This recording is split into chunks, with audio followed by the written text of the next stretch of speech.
Hello everyone, welcome back to a new tutorial video on how to change your Twitter account password. Before starting this video, please make sure to subscribe and do press on notification bell icon to get updated. So let's get this video started. First of all, you need to simply tap in Open Twitter application. First, you need to get logged into your account. For that, you need to tap in Have an account already logged in.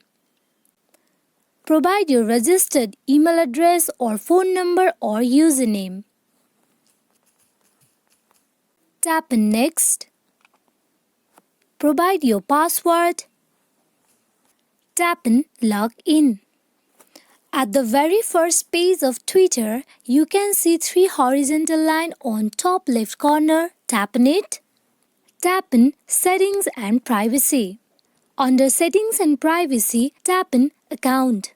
As you can see Password option under Login and Security, tap in Password. To change your password, you need to provide your current password, so go for it.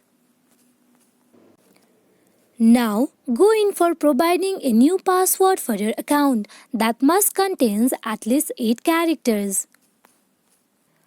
Retype your password for the confirmation. Tap in Update Password. Your password has been successfully changed. Hope this video is fruitful for you all on how easily you can change your Twitter account password. Thank you.